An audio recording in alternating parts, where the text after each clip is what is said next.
1,000 crore. The current scheme under Amrit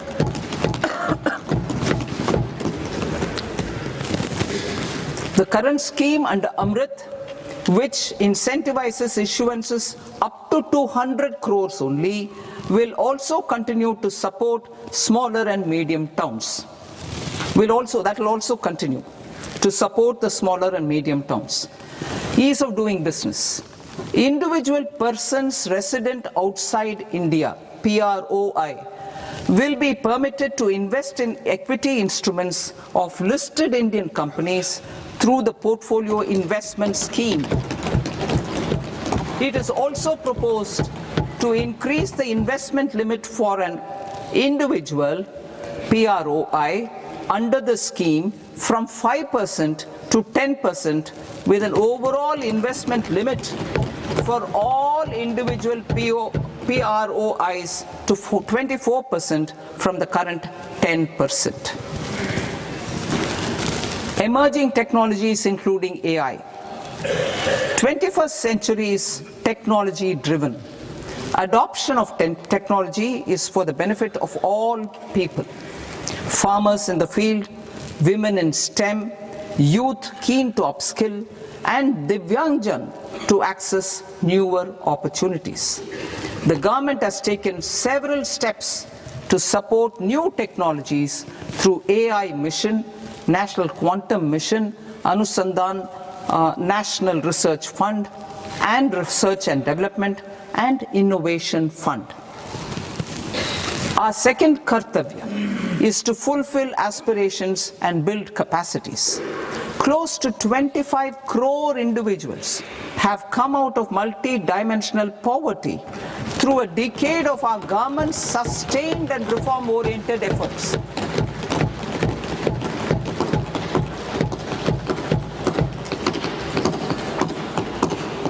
Our government has therefore decided to place a renewed emphasis on the service sector to provide a pathway to fulfilling aspirations of a youthful India with the following measures. I propose to set up a high-powered Education to Employment and Enterprises Standing Committee to recommend measures that focus on services sector as a core driver of Vikasit Bharat. This will make us a global leader in services with a 10% global share by 2047. The committee will prioritize areas to optimize the potential for growth, employment, and exports. They will also assess the impact of emerging technologies, including AI, on jobs and skill requirements and propose measures thereof. To create a range of skilled career pathways, a new range of skilled career pathways for our youth, I propose interventions in the following sectors. Health. Existing institutions for allied health professionals will be upgraded and new AHP institutions established in private and government sectors. This will cover 10 selected disciplines, including optometry, radiology, anesthesia, OT technology, applied psychology and behavioral health, and add 1 lakh AHPs over the next 5 years. A strong care system covering geriatric and allied care services will be built. A variety of NSQF-aligned programs will be developed to train multi-skilled caregivers, combining core care and allied skills such as wellness, yoga, and operation of medical assistive devices. In the coming year, 1.5 lakh caregivers will be trained.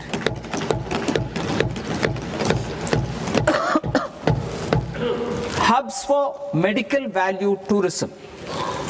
To promote India as a hub for medical tourism services, I propose to launch a scheme to support states in establishing 5 regional medical hubs.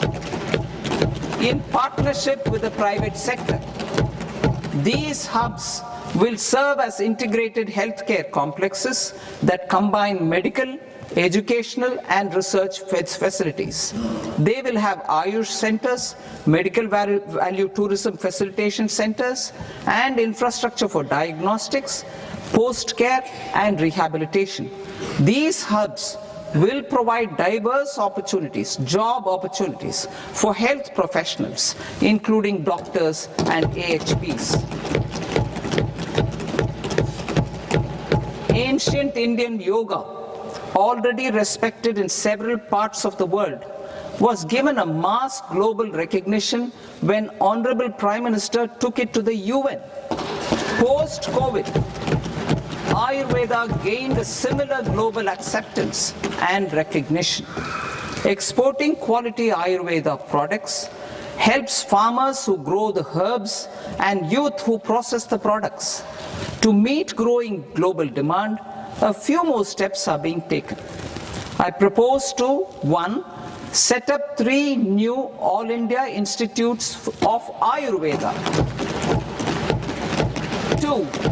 Upgrade Ayush pharmacies and drug testing labs for higher standards of certification ecosystem and make available more skilled personnel. 3. Upgrade the WHO Global Traditional Medicine Center in Jamnagar to bolster evidence-based research, training and awareness for traditional medicine. Animal husbandry. Livestock contributes to close to 16% of farm income, including of poor and marginal households.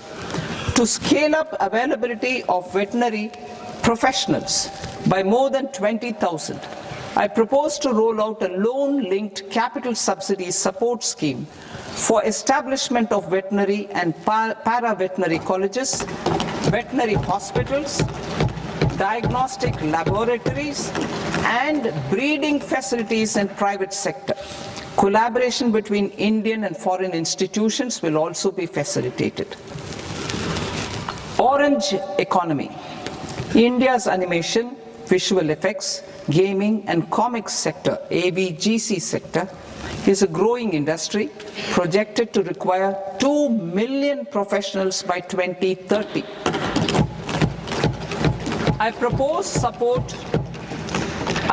to support the Indian Institute of Creative Technologies, Mumbai, in setting up AVGC content creator labs in 15,000 secondary schools all over the country and 500 colleges.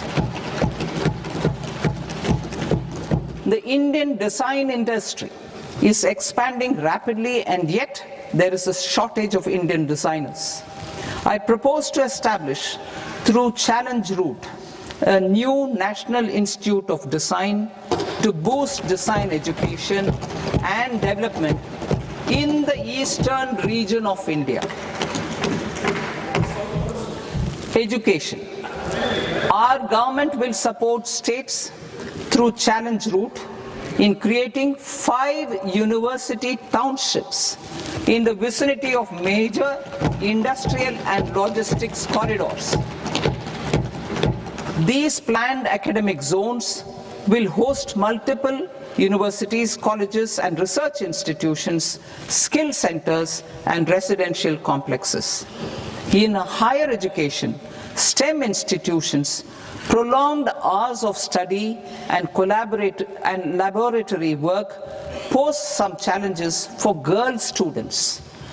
Through VGF, Viability Gap Funding and capital support, 1 girls' hostel will be established in every district.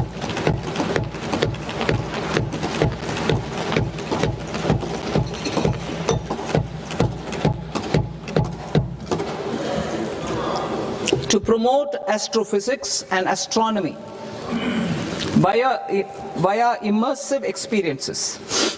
4 telescope infrastructure facilities will be set up or upgraded. The National Large Solar Telescope, the National Large Optical Infrared Telescope, the Himalayan Chandra Telescope, and the Cosmos 2 Planetarium. Tourism. The tourism sector has the potential to play a large role in the employment generation, forex earnings, and expanding the local economy.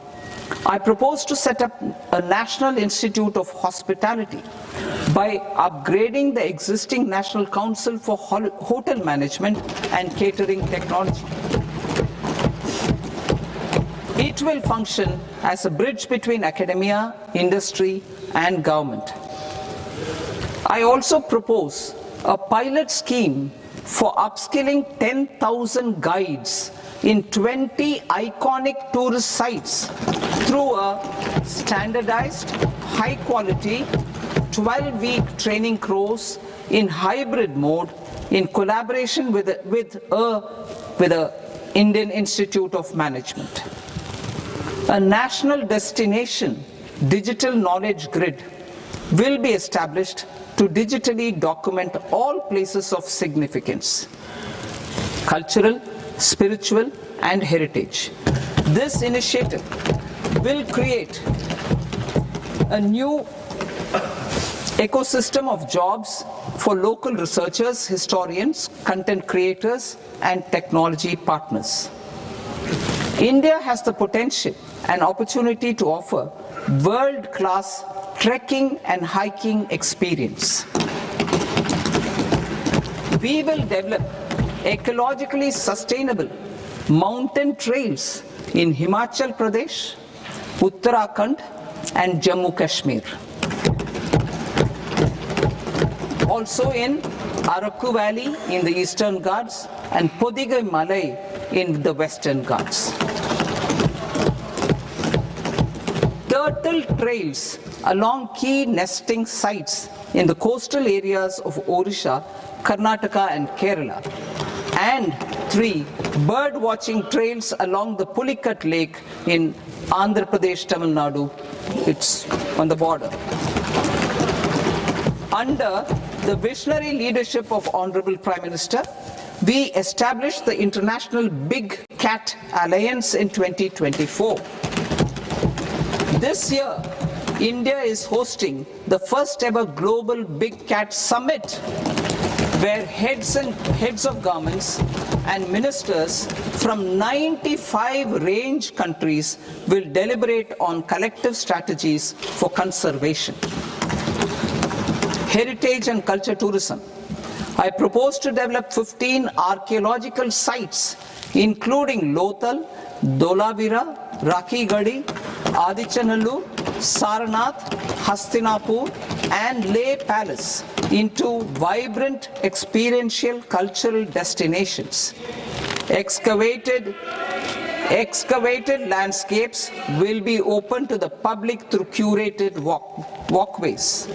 Immersive storytelling skills and technologies will be introduced to help conservation labs, interpretation centers, and guides. The sports sector provides multiple means of employment, skilling, and job opportunities. Taking forward the systematic nurturing of sports talent which is set in motion through the Khelo India program earlier, I propose to launch a Khelo India mission to transform the sports sector over the next decade. The mission will facilitate an integrated talent development pathway supported by training centers which are foundational, intermediate, and elite levels. B, systematic development of coaches and support staff. C, integration of sports science and technology. D, competitions and leagues to promote sports culture and provide platforms. And E, development of sports infrastructure for training and competition. Our third Kartavya aligns with our vision of Sabka Saath, Sabka Vikas towards Vikasit Bharat. This requires targeted efforts for 1. Increasing farmer incomes through productivity enhancement and entrepreneurship, with special attention to small and marginal farmers.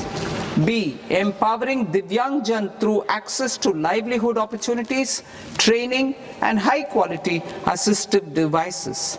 C. Empowering the vulnerable to access mental health and trauma care. D. Focus on the Purvodaya states and the Northeast region to accelerate development and employment opportunities.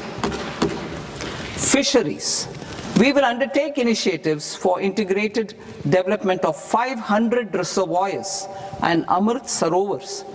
2.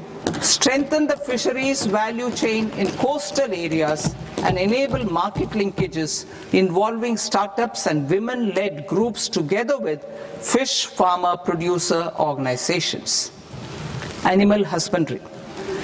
To provide quality employment opportunities in rural and peri-urban areas, we will support the animal husbandry sector in entrepreneurship development through a credit-linked subsidy program, B. Scaling up and modernization of livestock enterprises, C. Enhanced creation of livestock, dairy, and poultry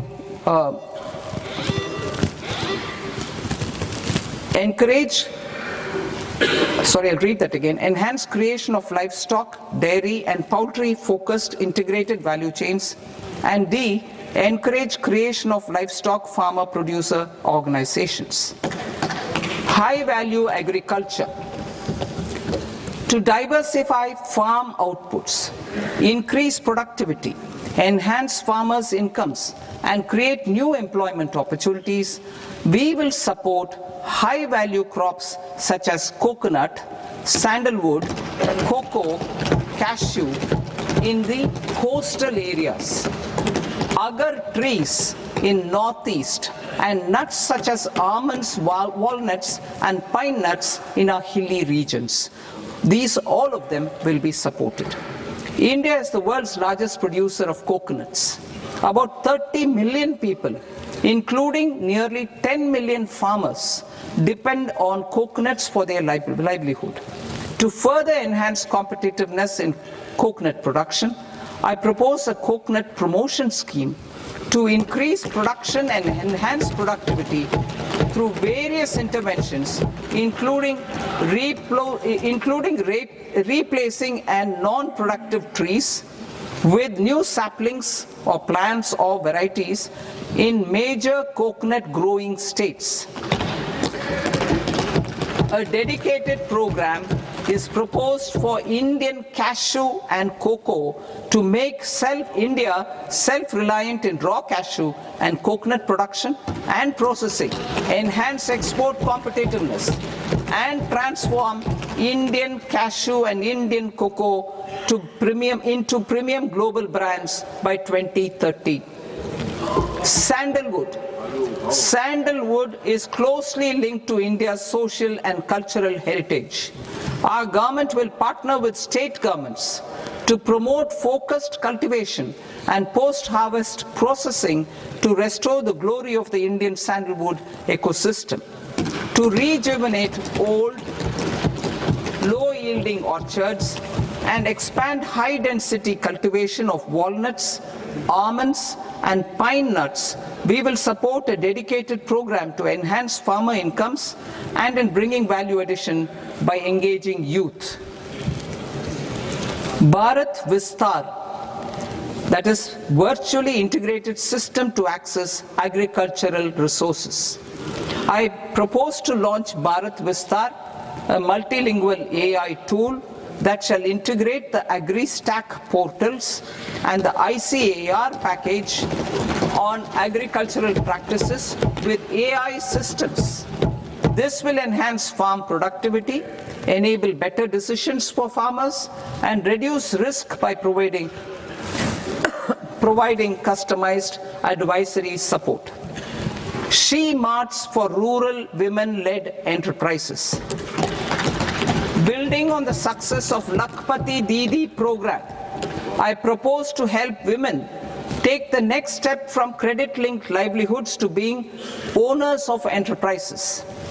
Self-help entrepreneur, She-Marts will be set up as community-owned retail outlets within the cluster level federations through enhanced and innovative financing instruments. Empowering Divyangjan. Divyangjan Kaushal Yojana. Information technology, AVGC sectors, hospitality and food and beverages sectors often offer task-oriented and process-driven roles which are suitable for Divyangjan. We will ensure dignified livelihood opportunities through industry-relevant and customized training specific to each Divyangjan group. Divyang Sahara Yojana. Timely access to high-quality assistive devices for all eligible Divyangjan is a fundamental need. I propose to 1. Support the Artificial Limbs Manufacturing Corporation of India, Alimco, to set up and to scale up production of assistive devices, invest in R&D and AI integration, strengthen PM Divyasha Kendras, and support setting up of assistive technology marts as modern retail style centers where Divyangjan and senior citizens can see, try and purchase assistive products. Reaffirming our commitment to mental health and trauma care. There are no national institutes for mental health care in North India. We will therefore set up a NIMHANS 2 and also upgrade national mental health institutes in Ranchi and in Tezpur as regional apex institutions. Emergencies expose families, particularly the poor and vulnerable, to unexpected expenditure. We will strengthen and increase these capacities by 50% in district hospitals by establishing emergency and trauma care centers. Focus on Purvodaya states and northeastern regions. Purvodaya.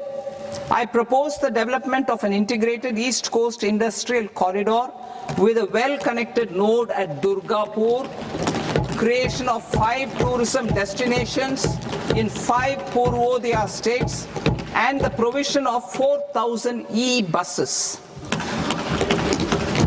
Buddhist sites in northeastern region. The northeastern region is a civilizational confluence of Theravada and Mahayana or Vajrayana traditions. I propose to launch a scheme for development of Buddhist circuits in Arunachal Pradesh, Sikkim, Assam, Manipur, Mizoram and Tripura. The scheme will cover preservation of temples and monasteries, pilgrimage interpretation centers, connectivity and pilgrim amenities. 16th Finance Commission. On 17th November 2025, the 16th Finance Commission submitted its report to the President.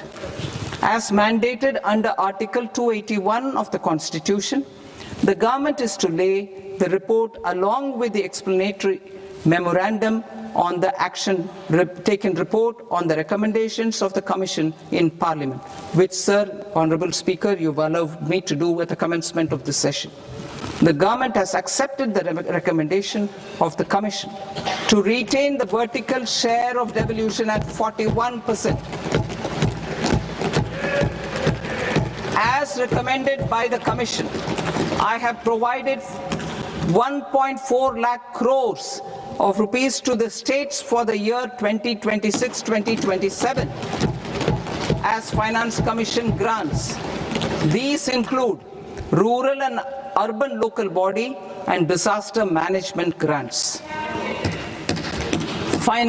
Fiscal consolidation. Government has been delivering on our fiscal commitments consistently without compromising on social needs.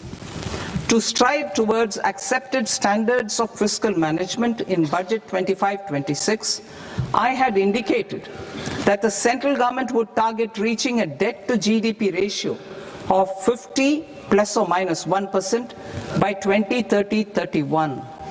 In line with this, the debt to GDP ratio is estimated to be 55.6% of GDP in BE 26-27, compared to 56.1% of GDP in RE 25-26. A declining debt to GDP ratio will gradually free up resources for priority sector lending and expenditure by reducing the outgo on interest payments. One of the main operational instruments for debt targeting is the fiscal deficit.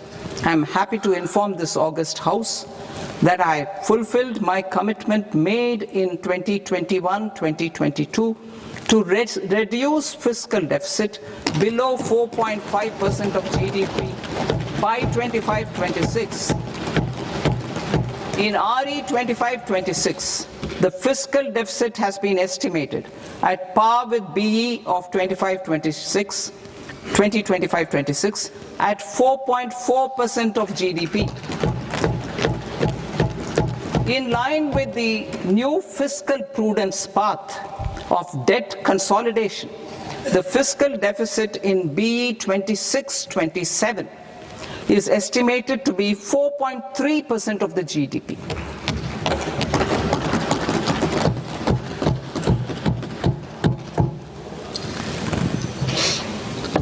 The revised estimates of the non-debt receipts are 34 lakh crore rupees, of which the centre's net tax receipts are 26.7 lakh crore. The revised estimate of the total expenditure is 49.6 lakh crore rupees, of which the capital expenditure is about 11 lakh crores. Budget estimates 2026 to 2027. Coming to 26-27, the non-debt receipts and the total expenditure are estimated as 36.5 lakh crore and 53.5 lakh crore respectively. The centre's net tax receipts are estimated at 28.7 lakh crore rupees. To finance the fiscal deficit, the net market borrowings from dated securities are estimated at 11.7 lakh crore rupees. The balance financing is expected to come from small savings and other sources. The gross market borrowings are estimated at 17.2 lakh crore rupees.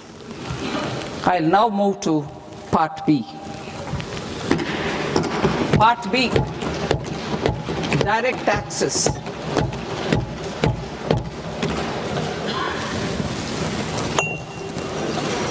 Honorable Speaker, sir, I now present my proposals on direct taxes.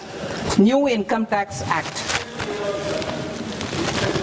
In July 2024, I announced a comprehensive review of the Income Tax Act 1961. This was completed in a record time, and the Income Tax Act 2025 will come into effect from 1st April 2026.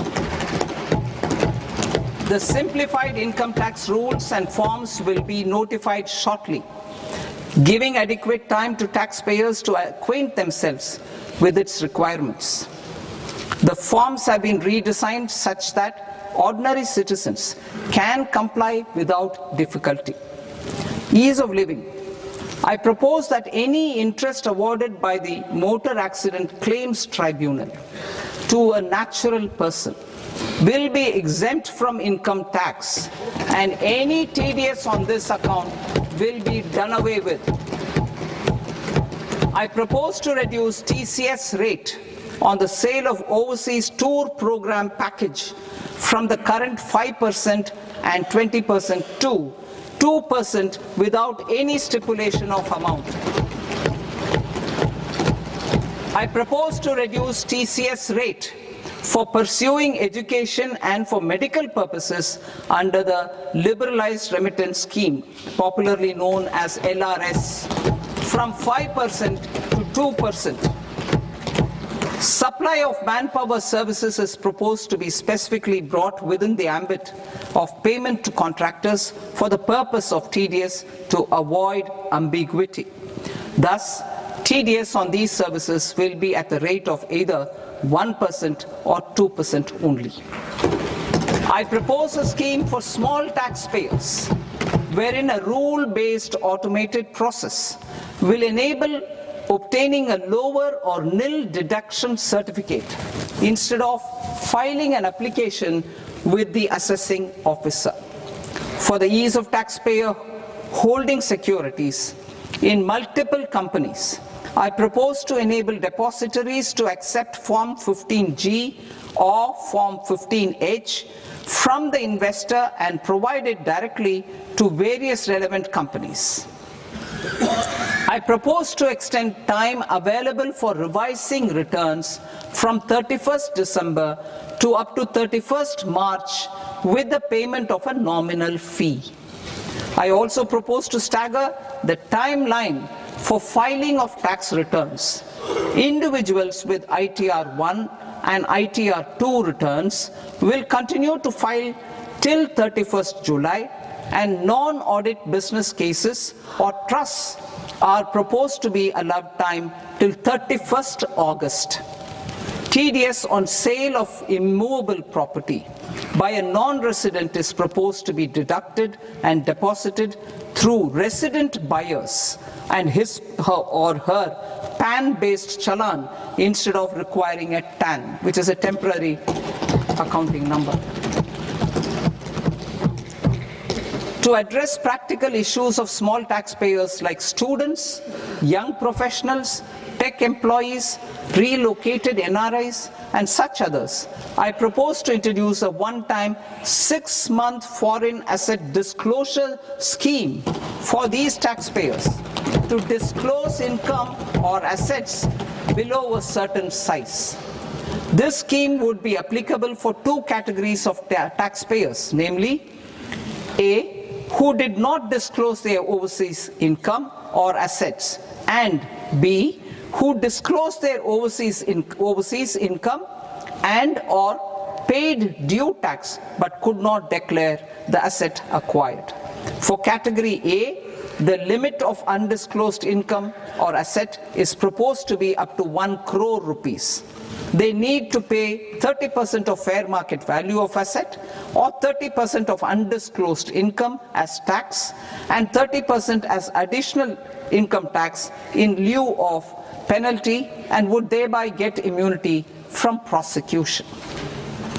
For category B, asset value is proposed to be up to 5 crore rupees. Here, immunity from both penalty and prosecution will be available with a payment of fee of 1 lakh rupees. Rationalizing penalty and prosecution. Multiplicity of proceedings are hindrance to the ease of doing business. I propose to integrate assessment and penalty proceedings by way of a common order for both. There will be no interest liability on the taxpayer on the penalty amount for the period of appeal before the first appellate authority, irrespective of the outcome of appeal process. Further, quantum of prepayment is being reduced from 20% to 10% and will continue to be calculated only on core tax demand. As an additional measure for reducing litigation, I propose to allow taxpayers to update their returns even after reassessment proceedings have been initiated, and an additional 10% tax rate over and above the rate applicable for the relevant year. The assessing officer will then use only this updated return in his proceedings. There is already a framework for immunity from penalty and prosecution in the cases of underreporting. I propose to apply this framework for immunity to misreporting too. However, in such a case, the taxpayer will need to pay 100% of the tax amount as an additional income tax over and above the tax and interest due. Penalties for certain technical defaults, such as failure to get accounts audited, non-furnishing of transfer pricing audit report, and default in furnishing statement for financial transactions, are proposed to be converted into fee.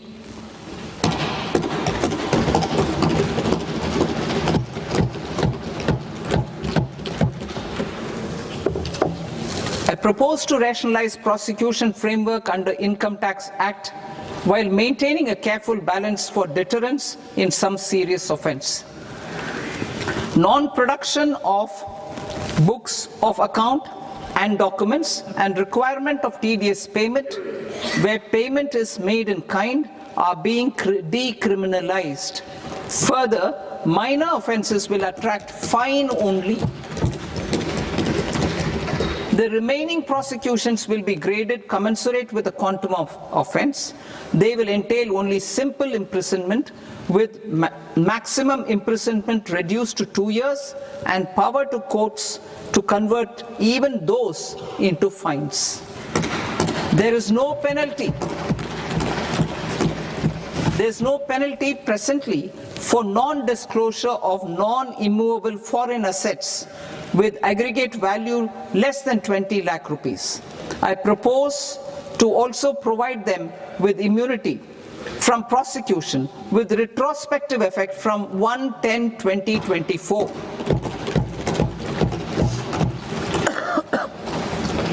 Cooperatives.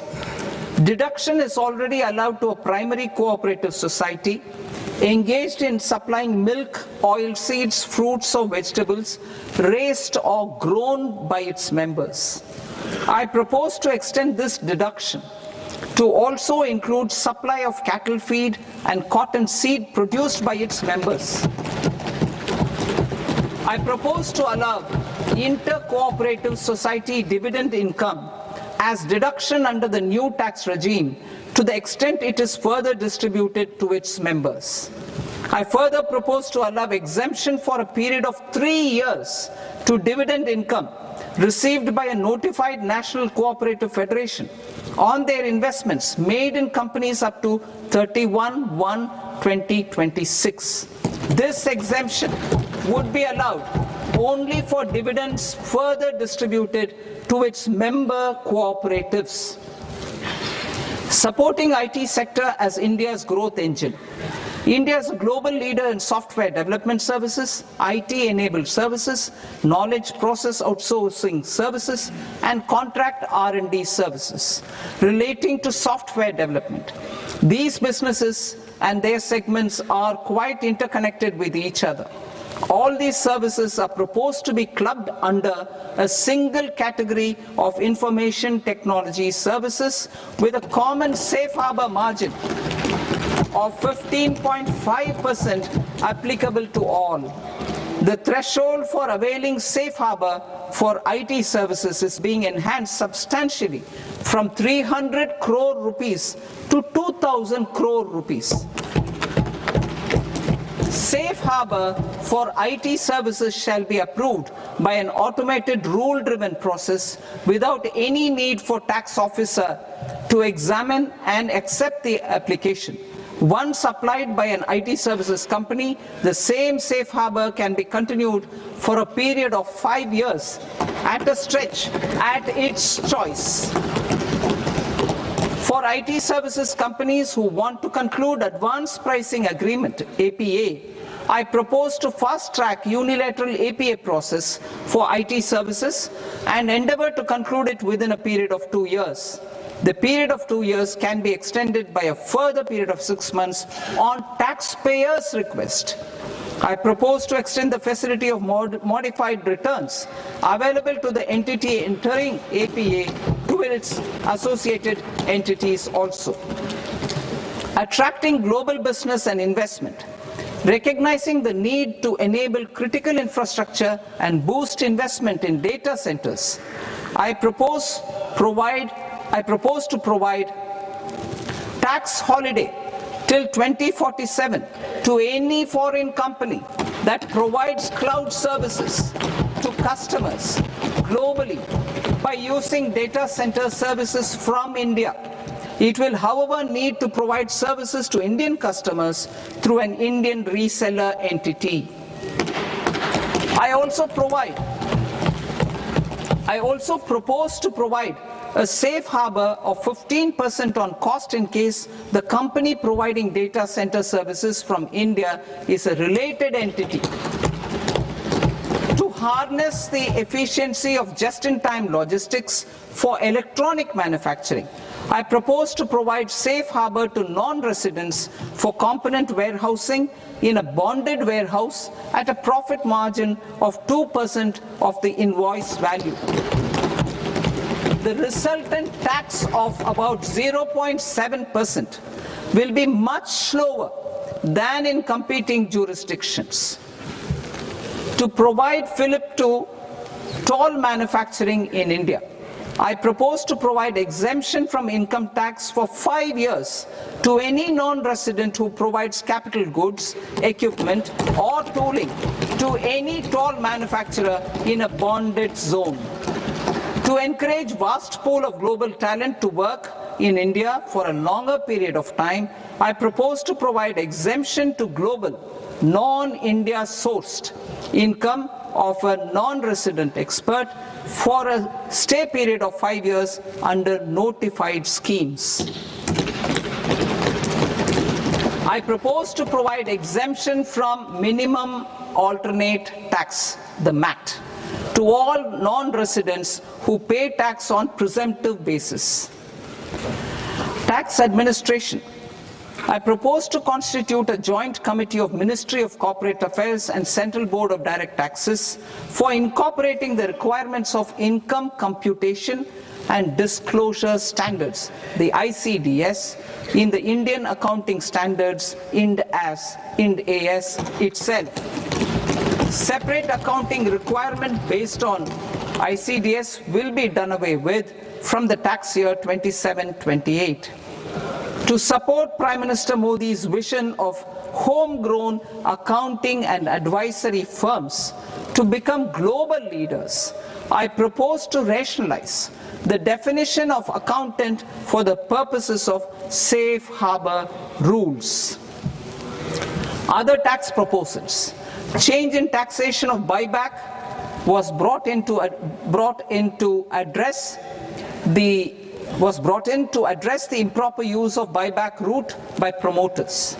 In the interest of minority shareholders, I propose to tax buyback for all types of shareholders as capital gains. However, to disincentivize misuse of tax arbitrage, promoters will pay an additional buyback tax. This will make effective tax 22% for corporate promoters. For non-corporate promoters, the effective tax will be 30%. TCS rate for sellers of specific goods, namely alcoholic liquor, scrap and minerals, will be rationalized to 2%, and that on tendu leaves will be reduced from 5% to 2%. I propose to raise the STT on futures to 0.05% from the present 0.02%. STT on options premium and exercise of options are both proposed to be raised to 0.15% from the present rate of 0.1% and 0.125% respectively. We reformed the taxation landscape for corporates in 2019 by providing them a simplified regime with lower tax rate so that they could productively focus on business rather than on claim of deductions and exemptions. To encourage companies to shift to the new regime, set off of brought forward MAT credit, minimum alternate tax credit, is proposed to be allowed to companies only in the new regime. Set off using available MAT credit is proposed to be allowed to an extent of 1/4 of the tax liability in the new regime. MAT is proposed to be made final tax, so there will be no further credit accumulation from 1st April 2026. In line with this change, the rate of final tax is being reduced to 14% from the current MAT rate of 15%. the brought forward VAT credit of taxpayers accumulated till 30th March 2026 will continue to be available to them for set-off as above. Indirect taxes. I shall now take up proposals related to indirect taxes.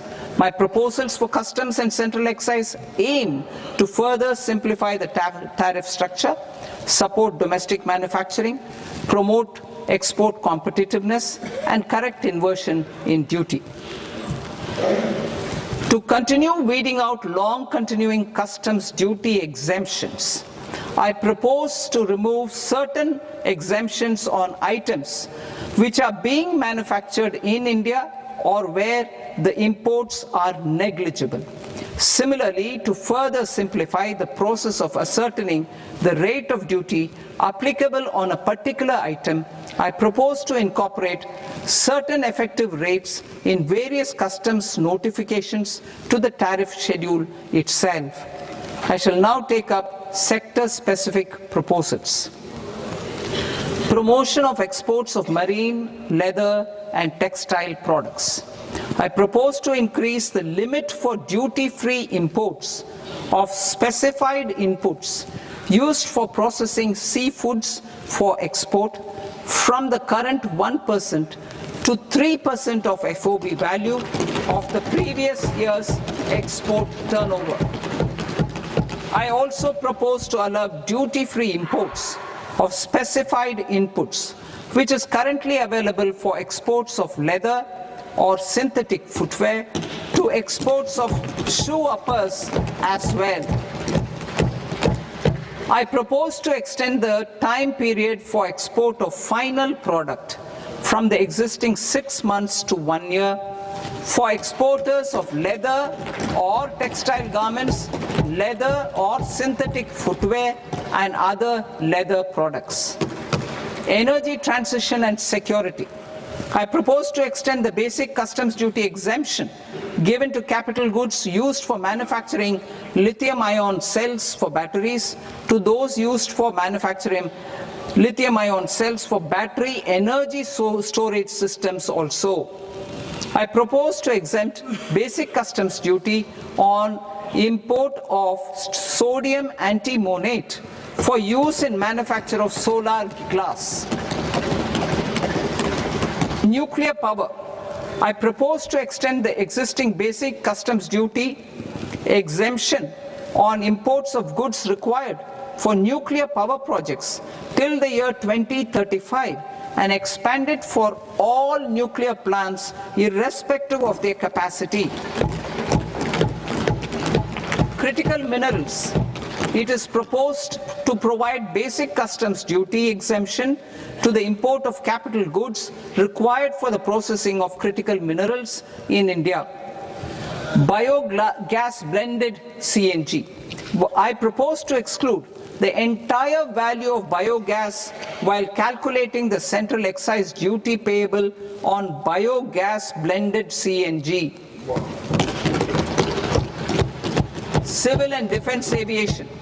I propose to exempt basic customs duty on components and parts required for the manufacture of civilian training and other aircrafts. It is proposed to exempt basic customs duty on raw materials imported for the manufacture of parts of aircraft to be used in maintenance, repair, or overall requirements by units in the defense sector. Electronics. To deepen value addition in the consumer electronics sector, I propose to exempt basic customs duty on specified parts used in the manufacture of microwave ovens. Special economic zone. To address the concerns arising about utilization of capacity by manufacturing units in the special economic zones due to global trade disruptions, I propose as a special one-time measure to facilitate sales by eligible manufacturing units in SEZs to the domestic tariff area at concessional rates of duty. The quantity of such sales will be limited to a prescribed proportion of their exports. Necessary regulatory changes will be undertaken to operationalize the measures while ensuring level playing field for the units working in the DTA. Ease of living. To rationalize the customs duty structure for goods imported for personal use, I propose to reduce the tariff rate on all dutiable goods imported for personal use from 20% to 10%. To provide relief to patients, particularly those suffering from cancer, I propose to exempt basic customs duty on 17 drugs or medicines. I propose also to add 7 more rare diseases for the purposes of exempting import duties on personal imports of drugs, medicines, and food for special medical purposes used in their treatment. Customs process. India's role and share in the global trade is poised for a major leap in line with our ambition and journey towards Vikasit Bharat. In this regard, I propose many measures for custom processes to have minimal intervention for smoother and faster movement of goods and greater certainty to the trade. Trust-based systems. I propose to enhance duty deferral period for Tier 2 and Tier 3 authorized economic operators, known as AEOs, from 15 days to 30 days. I propose to provide eligible manufacturer importers the same duty deferral facility. This should encourage them to get themselves accredited as a full-fledged Tier 3 AEO in due course. To provide greater certainty and for better business planning, I propose to extend validity period of advance ruling binding on customs from the present 3 years to 5 years. In the spirit of the whole of government approach,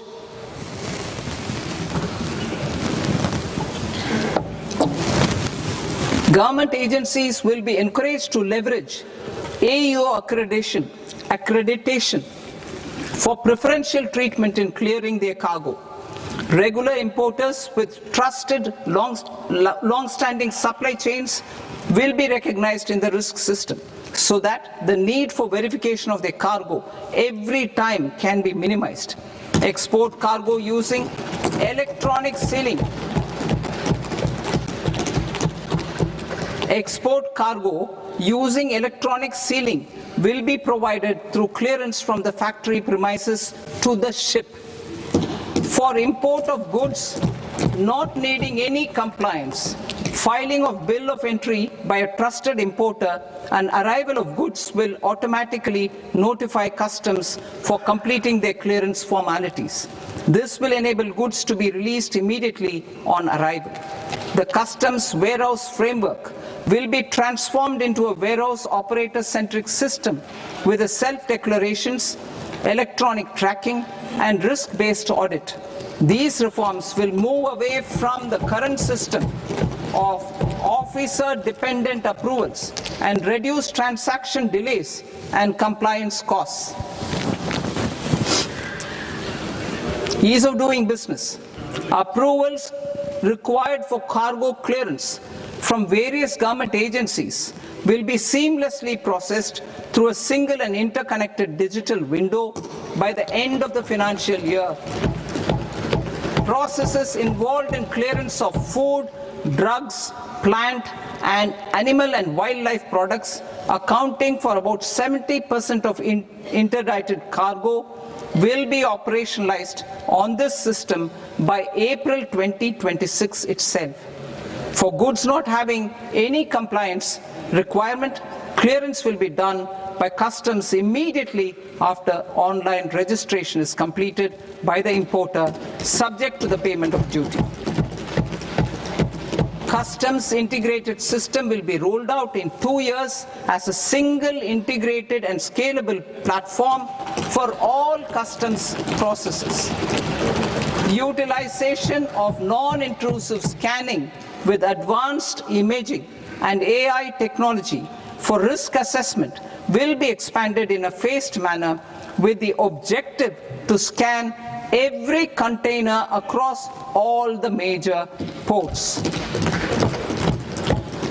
New export opportunities to support Indian fishermen to fully harness the economic value of marine resources beyond our territorial waters.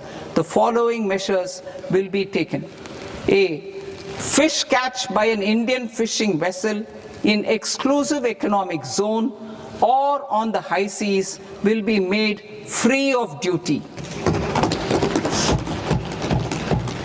Landing of such fish on foreign port will be treated as export of goods. Safeguards will be put in place to prevent misuse during fish catch, transit or transshipment. To support aspirations of India's small businesses, artisans and startups to access global markets through e-commerce, I am pleased to announce complete removal of the current value cap of 10 lakh rupees per consignment on courier exports. In addition, handling of rejected and returned consignments will be improved with effective use of technology for identifying such consignments. I propose to revise provisions governing baggage clearance during international travel to address genuine concerns of passengers. The revised rules will enhance duty-free allowances in line with the present-day travel realities and provide clarity in temporary carriage of goods brought in or taken out. There are honest taxpayers who are willing to settle disputes by paying all their dues, but they get deterred due to negative connotation associated with penalty. They will now be able to close cases by paying an additional amount in lieu of penalty. Honorable Speaker, sir, with this I commend the budget to this august House. Jai Hind.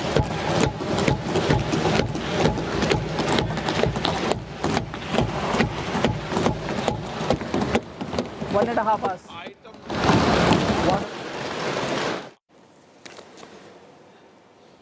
নমস্কার, আপনাদের স্বাগত টিভি9 বাংলা। এবং এই মুহূর্তে আমাদের কেন্দ্রীয় সরকারের যে বাজেট, সেই বাজেট প্রস্তাব পেশ করলেন পার্লামেন্টে, পেশ করা শেষ করলেন নির্মলা সীতারামন আমাদের অর্থমন্ত্রী। এবং তারপর আমাদের সঙ্গে যে উপস্থিত অতিথিরা রয়েছেন তাদের সঙ্গে আমরা একে একে আপনাদের পরিচয় করাবো। এই মুহূর্তে বোধহয় আরো দু একটি কথা পার্লামেন্টে দাঁড়িয়ে বলছেন, সংসদে দাঁড়িয়ে বলছেন অর্থমন্ত্রী। শুনবো কি বলছেন।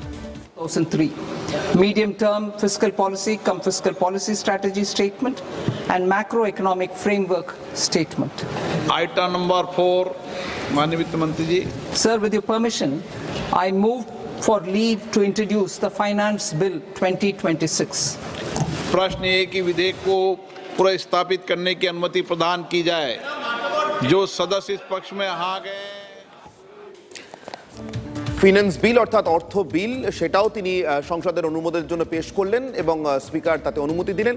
আমরা এই মুহূর্তে আমাদের সঙ্গে উপস্থিত যে অতিথিরা রয়েছেন তাদের কাছ থেকে খুব সংক্ষেপে শুরুতে একবার প্রতিক্রিয়া নিয়ে নেব এই বাজেটকে, তারা কীভাবে দেখছেন। আমাদের সঙ্গে যারা উপস্থিত রয়েছেন, আমার সঙ্গে রয়েছেন অর্থনীতিবিদ সুপর্ণ পাঠক, আমার সঙ্গে রয়েছেন তৃণমূলপন্থী অধ্যাপক বিশ্বজিৎ দাস, রয়েছেন অধ্যাপক ঝন্টু বড়াইক রাজনৈতিক বিশ্লেষক, আমার সঙ্গে রয়েছেন রাজর্ষি লাহিড়ী বিজেপির পক্ষ থেকে, এবং যাদের কথা শুনবার জন্য আজকের দিনটাতে বিশেষ করে বাঙালি মধ্যবিত্ত ভীষণভাবে অপেক্ষায় থাকেন, ট্যাক্স এক্সপার্ট, কর বিশেষজ্ঞ এবং বাজার বিশেষজ্ঞ অনির্বাণ দত্ত। আমি প্রত্যেককেই স্বাগত জানাচ্ছি আমাদের আজকের এই বাজেট পরবর্তী আলোচনাতে। আমি সরাসরি প্রথম অনির্বাণবাবু আপনার কাছেই আসবো। এই বাজেট মধ্যবিত্তের জন্য কেমন হলো বলে আপনার মনে হয়, কমা বাড়া সব কিছু মিলিয়ে? দেখুন, বাজেটের যে প্রাসঙ্গিকতা সেটা কিন্তু গত কয়েক বছর ধরে আমরা দেখতে পাচ্ছিলাম না, কমে গেছে। তার একটাই কারণ, আগে মা কাকিমারা টিভির পর্দায় বসে থাকতেন যে বাজেটে কোন জিনিসের দাম কমবে, কোন জিনিসের দাম বাড়বে। কিন্তু আজকের দিনে জিএসটি যখন থেকে চালু হয়ে গেছে তখন থেকে জিনিসপত্রের দাম এখন ওই জিএসটি কাউন্সিলের মাধ্যমে ঠিক হয়। তো সাধারণভাবে আরেকটা জিনিসের মানুষের আগ্রহ থাকে, সেটা হচ্ছে আয় করে কী সুযোগ হবে, আয় করে কি কম হবে, ইনকাম ট্যাক্স কম দিতে হবে কিনা। সেটাও গত বছরের যে বাজেট ছিল সেই বাজেটে একটা আমরা দেখেছিলাম আনএক্সপেক্টেড লেভেলে একটা রিলিফ দেওয়া হয়েছিল। এবং তারপর থেকে আমার মনে হয় না খুব মানুষ আশা করে বসেছিলেন যে বাজেট থেকে খুব একটা নতুন কিছু পাওয়া যাবে, কিন্তু যেহেতু আমরা পশ্চিমবঙ্গে বসে আলোচনা করছি, পশ্চিমবঙ্গের মানুষের একটা আগ্রহ ছিল, উদ্দীপনা ছিল যে যেহেতু পাখির চোখ 2026-এর বিধানসভা নির্বাচন এই রাজ্যের জন্য হয়তো আলাদা করে কিছু প্যাকেজ থাকতে পারে। তার কারণ হচ্ছে আমরা গত যখন বাজেটটা হয়েছিল দেখেছিলাম বিহারের নির্বাচন ছিল এবং সেক্ষেত্রে বিহারের প্রতি একটা সহমর্মিতা দেখানো হয়েছিল কেন্দ্রীয় সরকারের তরফ থেকে। সেই জায়গা থেকে দাঁড়িয়ে বাংলার হয়তো আলাদা একটা এক্সপেকটেশন ছিল, কিন্তু ওভারঅল যদি আপনি দেখেন সারা ভারতবর্ষের যে স্লোগান তুলে 2014 সালে এই সরকার ক্ষমতায় এসেছিল, সবকা সাথ সবকা বিকাশ, এবং আজকের দিনে দাঁড়িয়ে 140 কোটি মানুষের যে মানে স্বার্থ আছে সেই স্বার্থের দিকে তাকিয়ে আমি বলবো আজকে একটা ব্যালেন্সড বাজেট পেশ করা হয়েছে। দেখুন, জনমোহিনী বাজেট পেশ করা কিন্তু অর্থনীতির উন্নয়নের পক্ষে সমীচীন নয়, এবং ভারতবর্ষ আজকে এমন একটা জায়গায় দাঁড়িয়ে এই বাজেটটা পেশ করলেন, দেখবেন আজকে বাজেটের সময়টাও কিন্তু দেখবেন 1 ঘন্টা 25 মিনিট। আপনি 9 বারের জন্য উনি বাজেট করলেন, কিন্তু এটাও একটা ঘটনা, উল্লেখযোগ্য ঘটনা যে আজকের বাজেটটা কিন্তু অন্যান্য বারের থেকে অনেকটাই দীর্ঘায়িত হয়েছে। এবং তার মধ্যে আরেকটা বিশেষ কারণ হচ্ছে আজকে আপনি যদি ক্রনোলজিটা দেখেন, 1 ফেব্রুয়ারি 2025 যখন বাজেট হয়েছিল তার ঠিক কয়েকদিন আগে 20 জানুয়ারি 2025 সালে ট্রাম্প সরকার ক্ষমতায় এসেছিল, এবং তারপরে 13 ফেব্রুয়ারি 2025 মানে ঠিক বাজেট হওয়ার 13 দিন পরেই দেখেছিলাম আমাদের প্রধানমন্ত্রী এবং ট্রাম্প তাদের মধ্যে একটা মিলন হয়েছিল। সেখানে উনি বলেছিলেন মেক আমেরিকা গ্রেট এগেন, এবং এখানে আমাদের ভারতবর্ষের প্রধানমন্ত্রী মাথা তুলে বলেছিলেন মেক ইন্ডিয়া গ্রেট এগেন। কিন্তু তারপরেই কয়েক মাসের মধ্যেই আমরা দেখেছিলাম এপ্রিল মাসে পুলওয়ামা অ্যাটাক, এবং তারপরে 6 তারিখ 7 তারিখ মে মাসে অপারেশন সিন্দুর, এবং তারপরেই এই সিজ ফায়ার, এবং এই তারপর থেকে ক্রমাগত আমেরিকার যে এই চড়া শুল্কের হুঁশিয়ারি এবং তাতে ভারতবর্ষকে যে পর্যদস্তু করবার বিভিন্ন রকম পরিকল্পনা আমেরিকার সরকার নিয়েছে, সেখানে দাঁড়িয়ে ভারতবর্ষ আমেরিকার বাণিজ্য চুক্তিটাকে বিষ বা জলে ফেলে দিয়ে ভারতবর্ষের মানুষকে কিভাবে কষ্টের মধ্যে ফেলে দেওয়া যায় তার জন্য আমেরিকার একটা সচেষ্ট প্রচেষ্টা ছিল। সেই জায়গাতে বাবু আমি একটু সংক্ষেপে একটু থামাচ্ছি, একবার জাস্ট প্রতিক্রিয়াটা নেওয়ার জন্য। যে বাজেটে বারবার নির্মলা সীতারামন এত রিফর্মের জয়গান গাইলেন, সংস্কারের জয়গান গাইলেন, আপনিও বলছিলেন যে জনমুখী বাজেট করাটা সবসময় রাজনৈতিক জায়গা থেকে ঠিক হলেও অর্থনীতির জায়গা থেকে ঠিক হয় না, পশ্চিমবঙ্গের কথা প্রসঙ্গে আপনি বললেন। তাহলে সেখানে একটা বাজেটের পর আমি এই মুহূর্তে বাজারের প্রতিক্রিয়া তো ইমিডিয়েট আমরা ইন্ডেক্সগুলো দেখে বুঝতে পারি যে নিফটি আমি দেখছি প্রায় 550 পয়েন্টের কাছাকাছি, 533, 38 এরকম গড়াগড়ি করছে, পড়ে গেছে গতকালের তুলনায়। কেন বাজারে এভাবে রিঅ্যাক্ট করছে? এটার একটা আপনি দেখবেন উনি ওই সিকিউরিটি ট্রানজ্যাকশন ট্যাক্স যেটা এসটিডিটাকে বাড়িয়ে দিয়েছেন। ফিউচার অপশনে যারা ট্রেড করেন তাদের জন্য তারা আগ্রহটা কমিয়ে ফেলবেন, এবং তাদের জন্য একটু মার্কেট ক্র্যাশ করেছে। এবং তার সঙ্গে আরেকটা ফান্ডামেন্টাল জিনিস আছে, যখন দেখবেন সোনা এবং রূপোর দাম বাড়ে তখন শেয়ার মার্কেটে একটা নিম্নগতি দেখি, আবার ভাইসা ভার্সা যখন যখন গোল্ড এবং সিলভার মার্কেট ক্র্যাশ করে তখন শেয়ার মার্কেটে একটা উত্থান থাকে। সকালের দিকে একটা উত্থান ছিল, কিন্তু তারপরের দিকে আমরা দেখলাম যে এসটিটির যে একটা অ্যানাউন্সমেন্ট উনি করলেন তাতে শেয়ার মার্কেট সেরকমভাবে রিঅ্যাক্ট করেনি। কিন্তু আমি তারপরেও বলছি ফিউচার অপশান এগুলোতে খুব সামান্য লোক ট্রেড করেন, তাদের একটা রিপারকেশন আছে। কিন্তু আবার ইনফ্রাস্ট্রাকচারাল ডেভেলপমেন্টে খরচাটা বাড়ানোর জন্য ইনফ্রাস্ট্রাকচারাল যে শেয়ারসগুলো আছে সেইগুলোর কিন্তু দাম বাড়ছে। এবং আজকের দিনে দাঁড়িয়ে এই কয়েক মিনিটের যে শেয়ার মার্কেটের রিয়াকশান, সেটা আজকে নর্মালি জানেন রবিবার দিন শেয়ার মার্কেট বন্ধ থাকে, কিন্তু বাজারের জন্য একটা তাৎক্ষণিক একটা প্রতিক্রিয়া। আগামী দিনে শেয়ার মার্কেটের একটা আমরা দেখব স্টেবিলিটি আসবে, কারণ ভারতবর্ষের শেয়ার মার্কেটের যে উত্থান আমরা গত কয়েক বছর ধরে দেখছিলাম, সেখানে গিয়ে কিন্তু হঠাৎ করে মানুষজন শেয়ার মার্কেট থেকে সরে গিয়ে গোল্ড অ্যান্ড সিলভার মার্কেটে ইনভেস্টমেন্ট করছিলেন। আচ্ছা অনির্বাণ, আমরা কোনোদিনও ভেবেছিলাম ভারতবর্ষের বা পশ্চিমবঙ্গের মানুষ তুমি আমি আমরা রূপোর দাম কত সেটা খেয়াল রাখবো, আমরা সোনার দাম কত খেয়াল রাখবো? আজকের দিনে দাঁড়িয়ে মানুষ গিয়ে আলু পটলের দাম জিজ্ঞেস করছে, তার সঙ্গে সঙ্গে রূপোর দাম কত সেটা চিন্তা করছে। মানুষ এখন রূপোতে ইনভেস্টমেন্ট করছিলেন, সোনাতে ইনভেস্টমেন্ট করছিলেন। তারা কারা? তারা কিন্তু ওই রকম লোক যারা কিন্তু ধনীরা ধনী হচ্ছিলেন এবং যারা গরিব হচ্ছিলেন। আমরা দেখেছিলাম অক্সফামের রিপোর্ট, অসাম্যের ভারতবর্ষ, সেই জায়গাতে দাঁড়িয়ে ভারতবর্ষের আজকের বাজেটটা কিন্তু আগামী গতিপথকে আমি বলবো দিক নির্দেশ করবে। এবং গত কয়েকটা বাজেটকে যদি আমরা দেখি তার সঙ্গে আজকের বাজেট এটা অনেক ব্যালেন্সড বাজেট হয়েছে। এবং দেখুন রিফর্মস কিন্তু একদিনে আসে না, এবং এই সরকার বারবার রিফর্মসের কথা বলেছে, কিন্তু রিফর্মস টেক্স টাইম। তখন যখন আমাদের দেশের অর্থনীতির পুরো চাকাটাই যদি আমরা চালাতে পারতাম তাহলে রিফর্মস করাটা অনেক তাড়াতাড়ি হতো। কিন্তু যখন আজকে ভারতবর্ষের অর্থনীতি বিশ্বের অর্থনীতির সঙ্গে সম্পৃক্ত এবং আজকে যখন আমরা এতদিন পরেও আমরা আত্মনির্ভর ভারতের কথা বলছি, আমরা ভোকাল ফর লোকালের কথা বলছি, আমরা মেক ইন ইন্ডিয়ার কথা বলছি, তারপরেও কিন্তু আমরা আমদানি করে যাচ্ছি এবং আমদানি রপ্তানির তুলনায় বেশি হওয়ার জন্য আমাদের ট্রেড ডেফিসিটটা বাড়ছে এবং রপ্তানিকারক সংস্থা যারা তারা আমাদের দেখবেন বেস্ট ট্রেড পার্টনার ছিল আমেরিকা। এই আমেরিকার সঙ্গে আমাদের বাণিজ্যটা বন্ধ হয়ে যাওয়ার পরেও সরকার একটা অল্টারনেট মার্কেট এক্সপ্লোর করেছে। ইউরোপিয়ান ইউনিয়নের সঙ্গে আমাদের চুক্তি হয়েছে, সেইখানে একটা আমাদের অপরচুনিটিস আসবে, কিন্তু সেটা সময় বলবে। আগামী দিনে রিফর্মস করতে সময় লাগে, কিন্তু সরকারের যে পদক্ষেপ আমি বলবো এটাকে আজকের দিনে দাঁড়িয়ে ব্যালেন্স বাজেট। আমি সুপর্ণবাবুর কাছে আসবো। সুপর্ণবাবু, বাজারের প্রতিক্রিয়া, সেন্সেক্সের এই হিউজ পতন, নিফটির পতন, কিন্তু অনির্বাণ বাবু বলছেন এখনো পর্যন্ত এটা ব্যালেন্স বাজেট, সবকিছু মেশিন গান চালিয়ে দিল। কিন্তু যদি ঠান্ডা মাথায় ভেবে দেখি বাজেটটাকে নিয়ে, আমরা তাৎক্ষণিক প্রতিক্রিয়া অনির্বাণ এবং এটা সময় লাগবে। বাজেট নিয়ে সাধারণভাবে আমিও দীর্ঘ আমার খবরের কাগজের জীবনে আমি দেখেছি আমাদের কমলো বাড়লো, যেটা অনির্বাণ বললো সেটা নিয়ে আলোচনা করি। কিন্তু বাজেটের যে বৃহত্তর অন্তর্লীন যে তাত্ত্বিক জায়গাটা আছে সেটা সাধারণভাবে আমাদের আড়ালে চলে যায়। ঠিক, তুমি যদি আমাকে জিজ্ঞেস করো এই বাজেটটা কি, তাহলে আমি বলবো কেজো। তুমি যদি জিজ্ঞেস করো আমাকে যে বাজেটের মূল তত্ত্ব কি, তাহলে আমি আবারও বলবো কেজো। কারণ কি, এই গত 4 মাস ধরে এই আমেরিকান দাপাদাপির জন্য একটা শব্দ কিন্তু গ্লোবাল মার্কেটে চলছে, ইকোনমিস্টরা ব্যবহার করছে, সেটা হচ্ছে রিহেমিসফেয়ারিং। অর্থাৎ মার্কিন যুক্তরাষ্ট্র এবং চীন এরা দুজনে ছিল গোটা পৃথিবীর বিশ্ববাজারের নির্ণায়ককারী দেশ। ঠিক। আজকে আমি পরপর একটু যদি সময় দাও আমি বলি এটা কেন আমি কেজো বাজেট বললাম, ইটস ভেরি ইম্পর্টেন্ট।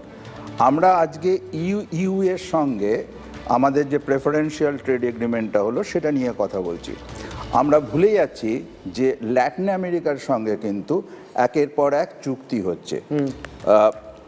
অর্থমন্ত্রী একটা কথা বললেন যে রেয়ার আর্থ এর ক্ষেত্রে ভারতবর্ষ একটা নতুন ফোকাস এরিয়া তৈরি করছে। যে কথাটা আমাদের সাম্প্রতিক আলোচনায় কখনোই হয় না, সেটা হচ্ছে যে ভারতবর্ষের একটি সংস্থা, যেটা একটা collection of public sector units, তার নাম হচ্ছে খাবিজ, খনিজ ভারত, তারা অলরেডি আর্জেন্টিনায় লিথিয়াম এক্সপ্লোরেশন শুরু করে দিয়েছে এবং রেয়ার আর্থ মাইনিং রাইট নিয়ে নিয়েছে। এটা কেন হয়েছে? কারণ চায়না যেহেতু এটার উপরে একটা একাধিপত্য রেখেছিল, ইনফ্যাক্ট মনোপলি, যে ফলে চায়না ডিসাইড করতো যে তোমার দেশে ইভি তৈরি হবে কিনা। মাথায় রাখবে যে পার্মানেন্ট ম্যাগনেট যাকে বলি আমরা, সেটা আজকের দিনের ম্যানুফ্যাকচারিং সেক্টরের সবচেয়ে বড় জায়গা।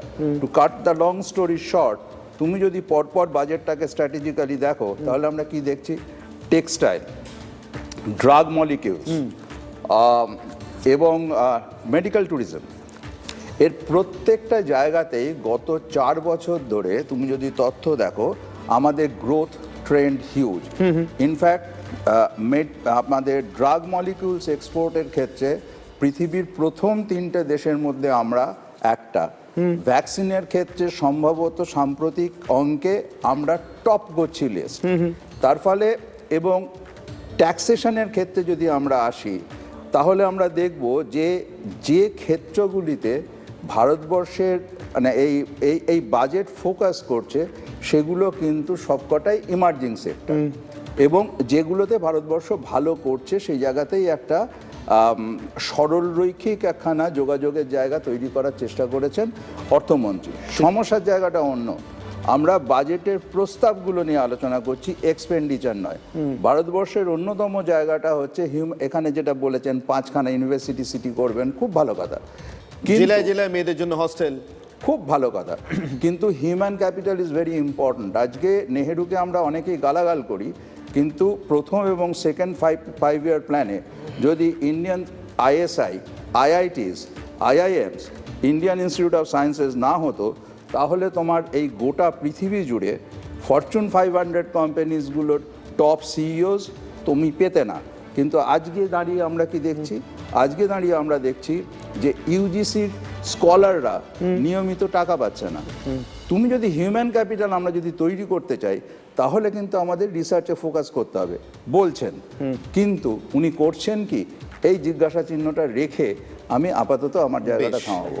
বেশ, আমি আসবো এক এক করে প্রত্যেকের কাছে। শিলিগুড়ি থেকে আমরা প্রতিক্রিয়া পাচ্ছি, সাধারণ মানুষের প্রতিক্রিয়া বাজেট এই প্রস্তাব পেশ হওয়ার পরে, এবং অবশ্যই শিলিগুড়ির নামও এই বাজেট প্রস্তাবে এসছে না, কারণ শিলিগুড়ি থেকে বারাণসীর নতুন রুট ঘোষণা করা হয়েছে। পশ্চিমবঙ্গে ভাগ্য যে একেবারে খারাপ তা নয়, ডানকুনি থেকে সুরাটের জন্য একটা নতুন ডেডিকেটেড ফ্রেট করিডোর, সেটারও অ্যানাউন্সমেন্ট এসছে, কিন্তু আপাতত শিলিগুড়ির প্রতিক্রিয়া। এর আগেও আমাদের বন্দে ভারত স্লিপার একটা গুয়াহাটি থেকে আমাদের আসাম থেকে কলকাতা অবধি দিয়েছে, যদি এটাও দেয় আমি মনে করি আমাদের জন্য ভীষণ ভালো খবর। बहुत खुश है क्योंकि हम उसी एरिया से बिलोंग करते हैं, अयोध्या से। अगर वहाँ के लिए कॉरिडोर के लिए हुआ है तो बहुत अच्छी बात है, पैसेंजरों को और सुविधा मिले, बहुत अच्छी बात है, सरकार की बहुत अच्छी पहल है। দুর্গাপুরে শিল্প করিডোর গড়ে তোলার প্রস্তাব, তার সঙ্গে ডানকুনি থেকে সুরাট ফ্রেট করিডোর, যেটা বলছিলাম আপনাদেরকে, এই বাজেটে বাংলার প্রাপ্তি একেবারে নেই তা নয়। বারাণসী থেকে Siliguri high speed rail corridor, Vande ভারতের কথা বলছিলেন শিলিগুড়ি থেকে যারা প্রতিক্রিয়া দিচ্ছিলেন, তারা সাধারণ মানুষ, তাদের মুখে উঠে আসছিল। এই সব কিছু মিলিয়ে একবার রাজর্ষির কাছে আসবো, তার কারণ কিছুক্ষণ আগে অনির্বাণবাবু যখন কথা শুরু করেছিলেন তখন রাজনীতির কথা বলেছিলেন, বাংলার প্রাপ্তি কি হতে পারে না হতে পারে তার আশা আকাঙ্ক্ষার কথা বলেছেন, বিশেষ করে যখন নির্বাচনের বছরের জন্য বাংলার প্রাপ্তি যা এখনো পর্যন্ত, সেটা নিয়ে কতটা লড়া যাবে মাঠে ময়দানে, মানে বলা যাবে লোকের কাছে? দেখুন, প্রথম কথা হচ্ছে ভোটের জন্য বাজেট, যেটা চিরকাল ভারতবর্ষ দেখে এসেছে। একটা জায়গায় ভোট হচ্ছে, তার আগে আমরা তো এটাতে বিশ্বাস করি না আইডিওলজিক্যালি। পশ্চিমবঙ্গের প্রাপ্য, যেটা উনি একটা বিহারের কথা বললেন, বিহারের দীর্ঘদিনের একটা বঞ্চনা, ডক্টর মনমোহন সিং এর সময় থেকে আরম্ভ করে একটা প্রাপ্য ছিল, যেটা বহুদিন ধরে ডিনাই করা হয়েছিল, সেটা বিহারকে দেওয়া হয়েছে। পশ্চিমবঙ্গ, এখানে আমরা কি দেখতে পাচ্ছি? National Institute of Pharmaceutical Education 7টা, তার মধ্যে পানিহাটি, সেটা আমাদের এখানে কাজ করছে। গোল্ডেন ফাইবার, জুট সংক্রান্ত কথা বলা হয়েছে। নদিয়া জুটের প্রাণকেন্দ্র, আজকে প্লাস্টিক অল্টারনেটিভ জুট, একের পর এক জুট মিলস যেখানে বন্ধ হয়ে যাচ্ছে। প্রধানমন্ত্রী গোটা পৃথিবী ঘুরে গোল্ডেন ফাইবারের কথা বলছেন, এবং ভিগান কমিউনিটির কাছে, যেখানে পশমের তৈরি জিনিসপত্রের অল্টারনেটিভ হচ্ছে জুট ম্যানুফ্যাকচার্ড প্রোডাক্টস। একসময় বাঙালি বড়লোক হয়েছিল পাটের জন্য, আজকে সেটা আছে।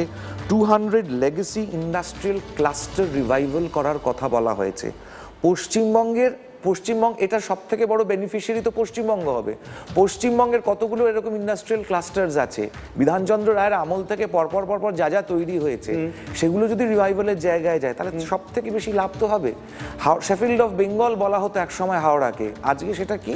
সেটা আজকে প্রমোটারি রাজ। আর আরো আমি বলে দিচ্ছি, আপনি বারাণসী দিল্লি, মাফ করবেন, শিলিগুড়ি দিল্লি বা বারাণসী, এটার কথা বললেন। Surat freight corridor, Surat Dankuni freight corridors, এগুলোর কথা বললেন। মেডিকেল ট্যুরিজম হাবের কথা বলা হয়েছে, যেখানে কলকাতা শহরের যে হসপিটালস আছে, প্রাইভেট হসপিটালস, যদি এখন পশ্চিমবঙ্গ রাজ্য সরকার, আর তো কিছুদিন আছেন, যাই হোক, এই সরকার যদি সবগুলো চায়, তাহলে এটা একটা বিরাট বড় স্থান হতে পারে। কারণ আমরা দেখেছি বাইরের থেকে একটা বিরাট অংশ মানুষ আসেন, বিভিন্ন স্টেটস থেকে, বাংলাদেশ থেকেও আসতেন, অন্যান্য জায়গা থেকেও আসতেন চিকিৎসার জন্য। এই প্রত্যেকটা ইস্ট কোস্ট ইন্ডাস্ট্রিয়াল করিডোর, তার ডেভেলপমেন্ট দুর্গাপুরের, এবং 5টা যে ট্যুরিজম ডেস্টিনেশন, তার সঙ্গে সঙ্গে যে বাস থেকে আরম্ভ করে এগুলো ডেভেলপমেন্টের কথা বলা হয়েছে। পশ্চিমবঙ্গের ভাগ্যে প্রাপ্ত আছে। ক্যাশু নাটসের কথা বলা হয়েছে। কোস্টাল রিজিয়নের যে কোস্টাল রিজিয়ন উড়িষ্যার, মানে এখানে আমাদের সাথে তো মেদিনীপুরের একটা হিউজ কোস্টাল লাইনস আছে, সেখানে কোকোনাটস, ক্যাশু নাটস, বাঙালি ক্যাশুর তো ব্যবসা করছে ভালো মতন। বেশ, বিশ্বজিৎ বাবুর কাছে আসি। বিশ্বজিৎ বাবু, অধ্যাপক হিসেবে এবং অবশ্যই তৃণমূলপন্থী হিসেবে, এই বাজেটে বাংলার ভাড়ার কতটা ভরলো বলে আপনার মনে হয় রাজনৈতিকভাবে? কারণ ভোটের বছর। রাজনৈতিকভাবে একেবারেই ভরেনি, কারণ এটা অত্যন্ত বাংলার দিক থেকে হতাশাজনক। বেশ, আমরা শুরু থেকে ভাবছিলাম বাজেট জনমুখী হবে না সংস্কারমুখী হবে। একটু আগে অনির্বাণদা বলেছেন যে বাজেট হয়েছে মিশ্র। সুতরাং এখানে একটা জিনিস, যে দুটো বিষয় এখনো অবধি পাওয়া গেছে, high speed rail corridor Siliguri, Varanasi এবং দিল্লি, এবং এর সঙ্গে ডানকুনি থেকে সুরাট ফ্রেট করিডর, এই দুটো ছাড়া তেমনভাবে কিছু প্রাপ্তি নেই। একটা প্রত্যাশা ছিল কোথায়, আমি বিহারের প্রসঙ্গে এখন আসছি না, মেট্রো রেলের সম্প্রসারণের ক্ষেত্রে কলকাতা শহরে সবার প্রথম মেট্রো রেল চালু হলেও ৭৩ কিলোমিটার মেট্রো রেল চলে। আপনি অন্য যে শহরগুলোতে মেট্রো রয়েছে সবাই বলছে ৭০০ মিটারের এই যে ত্রুটির কথা চিংড়িঘাটা, সেটা তো হাইকোর্টে একটা সমাধান করে দিয়েছে, সুতরাং সেটা তো কারণ হতে পারে না।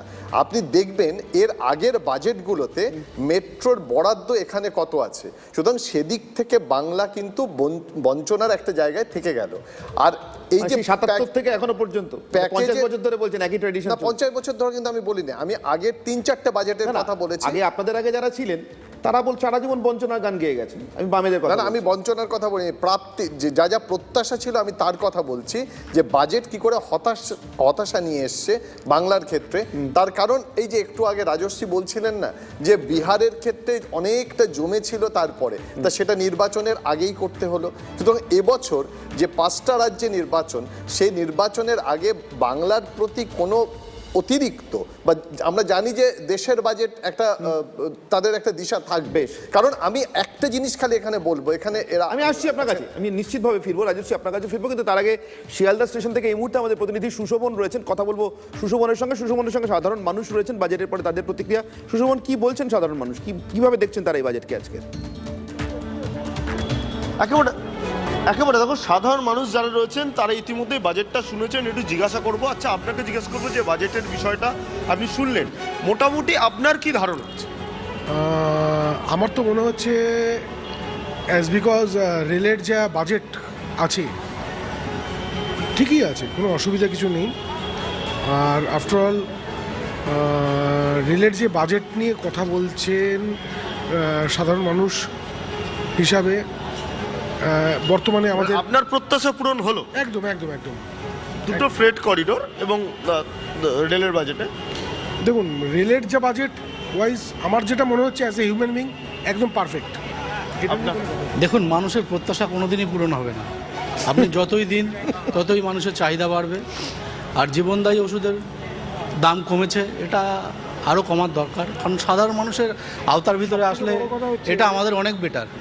সাধারণ মানুষ যেভাবে, সাধারণ মানুষের হাতে পয়সা থাকলে সেটা আরও বাজারে তার চাহিদা বাড়বে, জিনিসের দাম কমবে, আমরা এগুলোই চাই, আর কিছু। আপনারা যে স্পেসিফিক্যালি রেলের বিষয়টায় আসি, সেটাতে আপনার কি বক্তব্য?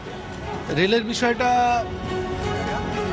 রেলের এখনও আমাদের যেমন ট্রেনটাকে আরও বাড়ানো দরকার, ঠিক আছে, ট্রেনকে বাড়ানো দরকার, ট্রেনের টিকিটের দামের হার যেহেতু বাড়ছে সেটাকে একটু কমানোর দরকার, এইটা, আর কিছুই নেই। আরেকটা জিজ্ঞেস করি, আমাদের আয়কর রিটার্ন নিয়ে একটা বিষয় থাকেই, সেই বিষয়টা যেভাবে এসছে সেটা আপনার পক্ষে কতটা কি মনে হয়? দেখুন, প্রথম কথা বলছি আয়কর রিটার্নের ব্যাপার নিয়ে আমি একটু পরে বলছি। আমার মেন বক্তব্য হচ্ছে যেটা কিছু কিছু পরিষেবা, যেমন দেখুন কিছু মানুষ রয়েছে যারা ভালো পরিষেবা পছন্দ করে। আজকে সরকার যেটা নিয়ে এসছে, আমাদের এসি ট্রেন নিয়ে এসছে লোকালে, কারণ কিছু মানুষ সঠিক পরিষেবা পছন্দ করে, যারা মনে করে যে ভালোভাবে একটু জার্নি পছন্দ করব এবং ভালোভাবে কিছু জায়গায় গন্তব্যস্থলে পৌঁছাবো, সেইখানে দাঁড়িয়ে এই পরিষেবাটা খুব ভালো লেগেছে। আমি নিজেও ইউজ করি, আমার খুব ভালো লাগে। ইনফ্রাস্ট্রাকচারের কথা বলছেন, আচ্ছা এই যে ইনকাম ট্যাক্সের যে স্ল্যাবগুলো যেগুলো আজকে বলা হচ্ছে, এবং সেই জায়গাটা আপনার রকম কি মনে হলো? কতটা ট্যাক্সের স্ল্যাবটাকে 1 মাস বাড়িয়েছে, ওটাকে 1 মাস পোস্টপোন করেছে, মানে অনেক ব্যাপার।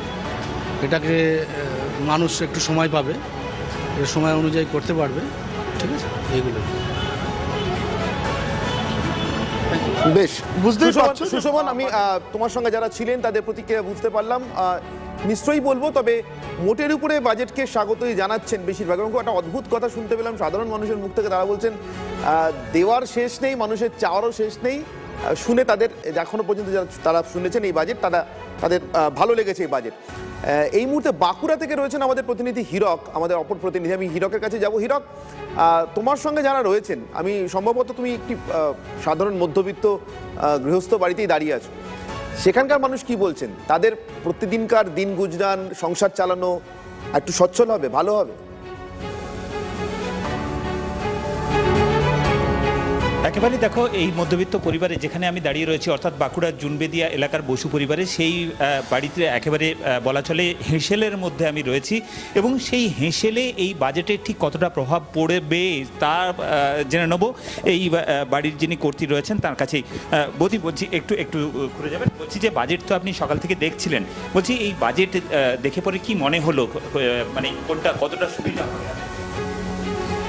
বাজেট দেখে তো সেরকম কিছু মনে হলো না। আমাদের নিত্য প্রয়োজনীয় জিনিসপত্রের দামের ওপর তো বিশেষ কিছু ছাড় লক্ষ্য করলাম না, কারণ বাণিজ্যিক গ্যাসের দাম কমেছে শুনলাম, কিন্তু আমাদের এই গৃহস্থ পরিবারে, মধ্যবিত্ত পরিবারে যে গ্যাসের দাম সেটা তো দিন দিন বেড়েই চলেছে। মাসের শেষে আমাদের সেই মধ্যবিত্ত পরিবারে বাজেটে কিন্তু টান পড়েই যাচ্ছে। এই চাল, ডাল, তেল, নুন এগুলোর দাম তো না কমলে মধ্যবিত্ত ফ্যামিলির লাভ কোথায়, তাই না? ওয়াশিং মেশিন, তারপরে মাইক্রোওয়েভ, এগুলোর দাম কমে তো আমাদের কোনো লাভ নেই। আমাদের যেগুলো দরকার নিত্য প্রয়োজনীয় জিনিসপত্রে, সেখানে তো কিছু বুঝতে পারলাম না। আর ওষুধপত্র, বেশ কিছু ওষুধপত্রের দাম কমেছে। হ্যাঁ, বেশ কিছু ওষুধপত্র বলতে ক্যান্সারের কিছু ওষুধপত্রের দাম কমেছে দেখলাম খবরে, কিন্তু তাও তো অনেক ওষুধ যেগুলো আমাদের মানে মাসের শেষে প্রায় প্রত্যেকটা মধ্যবিত্ত ফ্যামিলিতেই কিছু ওষুধের জন্য আমাদের রেখে দিতে হয়, সেখানে তো কোনো কিছু বিশাল কিছু প্রভাব পড়বে বলে আমার মনে হলো না। যে অনেক ওষুধের দাম কমেছে যেগুলো আমাদের মানে প্রায়ই লাগে, সেই সব ওষুধের দাম কিন্তু একই রয়ে গেছে। আর তাছাড়া কিছু দেখলাম গার্লস হোস্টেল হবে, গার্লস স্কুল টুল খোলা হবে, ভালো, সেটা ঠিক আছে, হোক, সেগুলো খুবই ভালো খবর। কিন্তু উঁচু স্তরে পড়ার জন্য ভালো ভালো এনআইটি বা আইআইটির কোনো তো কিছু নতুন কিছু দেখলাম না, যে সেখানে আবার কিছু হচ্ছে মানে হায়ার লেভেলে পড়ার জন্য। তাহলে আমার তো মনে হয় না মধ্যবিত্ত ফ্যামিলির খুব একটা এফেক্ট কিছু পড়লো। আমরা যে তিমিরে ছিলাম সেই তিমিরেই রইলাম। অর্থাৎ বুঝতে পারছো, এই পরিবারের যিনি গৃহকর্ত্রী তিনি যেটা বলছেন যে বাজেটে, সেই বাজেটে হয়তো তার সংসার চালানোর ক্ষেত্রে তেমন কোনো প্রভাব বা তেমন কোনো দিশা তিনি দেখতে পাচ্ছেন না। এই পরিবারের যিনি কর্তা তিনি রয়েছেন, তার সঙ্গে একটু কথা বলি। বলছি দাদা, বাজেট তো আপনি দেখছেন সকাল থেকে এখনো পর্যন্ত, আপনার চোখের সামনে TV9 বাংলা খোলা রয়েছে, বাজেটটি দেখছেন। বলছি বাজেটে কি দেখলেন, কতটা সুবিধা হবে, কোন জিনিসের দাম কমলো বাড়লো, তাতে কতটা সুবিধা হবে? দেখুন, জুতোর দাম কমে কিংবা মাইক্রোওয়েভ কিংবা ওয়াশিং মেশিনের দাম কমে গিয়ে মধ্যবিত্তের কি সুবিধা? সুবিধা সেখানেই হতো যেখানে আমরা টোটাল দেখতাম সুগারের ওষুধের দাম কমেছে আর 13টা ক্যান্সারের ওষুধের দাম কমেছে, কিন্তু ডেলি কাজ যে প্রেশার আর জেনেরিক মেডিসিনের দাম কমেছে, কিন্তু জেনেরিক মেডিসিন তো কোনো ডাক্তারই সেরকমভাবে প্রেসক্রাইব করে না। বাকি ওষুধ আমাদের যে তিমিরে ছিলাম সেই তিমিরেই রইলাম। আর বেসিক্যালি যেটা হচ্ছে এডুকেশনে, মধ্যবিত্ত বাড়ির ছেলেমেয়েরা এডুকেশনে যে চাকরির তো কোনো দিশা দেখতে পেলাম না। বেশ, যে নতুন করে হীরক, আপাতত তোমাকে ধন্যবাদ। চাকরির দিশা দেখতে পাচ্ছেন না মধ্যবিত্ত পরিবারগুলি, এবং বিশেষ কিছু সুবিধা হলে এই বাজেটে এমনটা মনে করছে না। বাঁকুড়ার একটি মধ্যবিত্ত পরিবারের ভিতর থেকে ছিলেন আমাদের প্রতিনিধি হীরক বন্দ্যোপাধ্যায়। এই মুহূর্তে যাব আমাদের আরেক প্রতিনিধি সোমার কাছে। সোমার এই মুহূর্তে রয়েছেন ভারত চেম্বার অফ কমার্সে।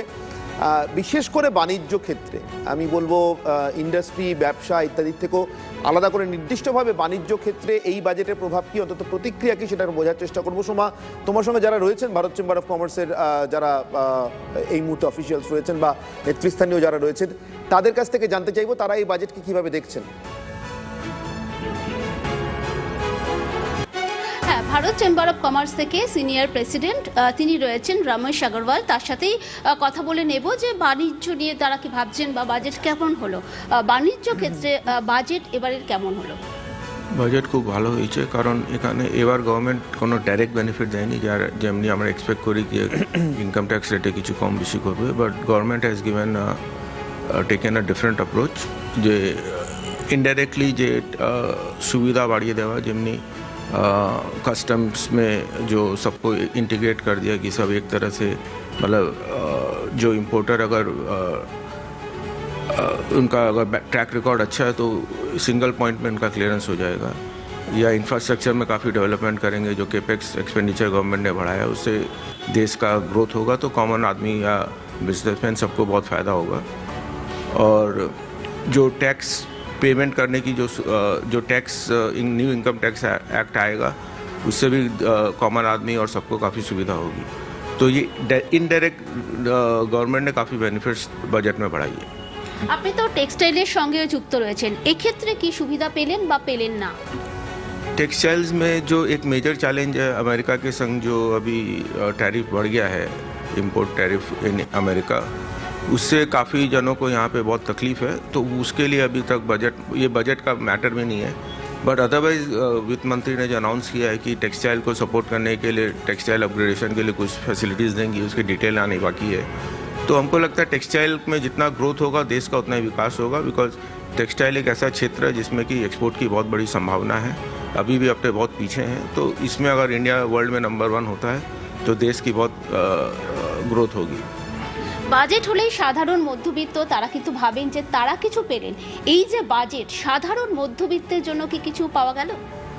যেরকম আমি বললাম, it is indirectly they have benefited, the government has not given any direct benefits, but indirectly ওরা অনেক কিছু পাবে, কারণ যে দেশ যদি গ্রোথ করবে তো সবার ভালো হবে। So I think it's a balance budget with no direct shocks to anybody, but the government is focused more on infrastructure and ease of doing business.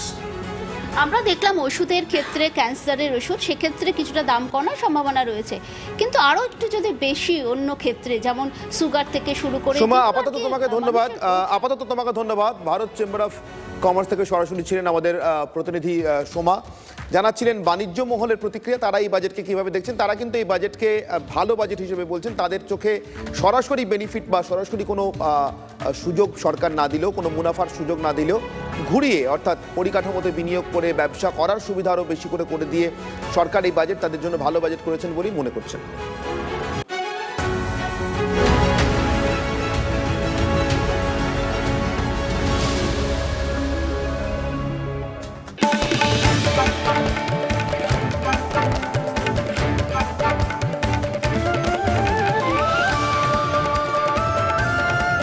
আমরা দেশের 1 নম্বর নিউজ নেটওয়ার্ক, আর আপনারা দেখছেন TV9 বাংলা, প্রথম থেকেই প্রথমে। খবরে নজর প্রেজেন্টেড বাই চলে এলো রিউমেলিন গোল্ড ক্যাপসুলস, রিউমেলিন ট্যাবলেট ও রিউমেলিন 4 ট্যাবলেটও সমানভাবে কার্যকরী। অপরিবর্তিত আয়কর কাঠামো, ছোটখাটো কর ফাঁকিতে আর জেল নয়, জরিমানা বাবদ দিতে হবে শুল্ক। কার্যকর 2024-এর 1 অক্টোবর থেকেই। ভারতে ডেটা সেন্টার তৈরি করলেও আয়করে ব্যাপক ছাড় ঘোষণা কেন্দ্রীয় অর্থমন্ত্রী।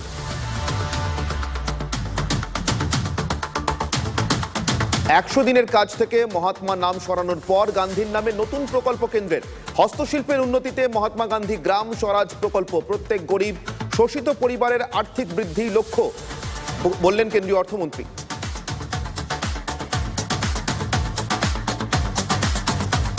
বাজেট 2026-এ 3 করিডোর পেল বাংলা। হাইস্পিড রেল করিডোরে জুড়ল দিল্লি শিলিগুড়ি। দেশ জুড়ে হবে 7টি হাইস্পিড রেল করিডোর। দুর্গাপুরের নর্থ ইস্ট শিল্প করিডোর, ডানকুনি থেকে সুরাত নতুন ফ্রেট করিডোরের ঘোষণা নির্মলা সীতারমনের।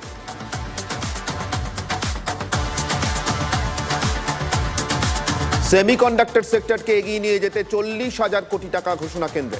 আত্মনির্ভর ভারত প্রকল্পে 2,000 কোটি টাকা। ভোটমুখী তামিলনাড়ু সহ 4টি রাজ্যে খনিজ করিডোরের ঘোষণা কেন্দ্রীয় অর্থমন্ত্রী।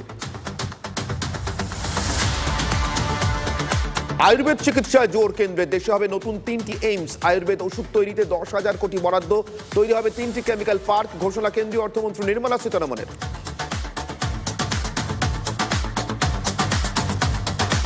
নির্মলার বাজেটের পরেই শেয়ার বাজারে ধস, দাম কমল সোনার উপর। 10 গ্রাম সোনার দাম কমে 1,42,000 টাকা, কেজি প্রতি রূপোর দাম কমে 2,67,000 টাকা।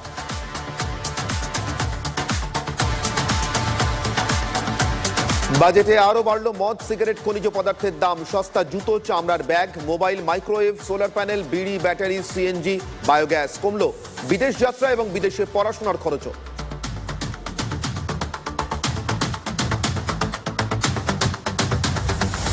খবরে নজর প্রেজেন্টেড বাই চলে এলো doctor SC Deb homeo research laboratory দারুন laxative tablet, relax Ayurvedic tablet in association with Kings mustard oil, ছাজের কিং। জেনারেলি সেন্ট্রাল ইন্স্যুরেন্স তোমার লাইফ টাইম পার্টনার। ওয়াটারকে টেকের সঙ্গে মেশায় জীবনভর পারফেক্ট ফ্লো প্রাপ্ত করায়।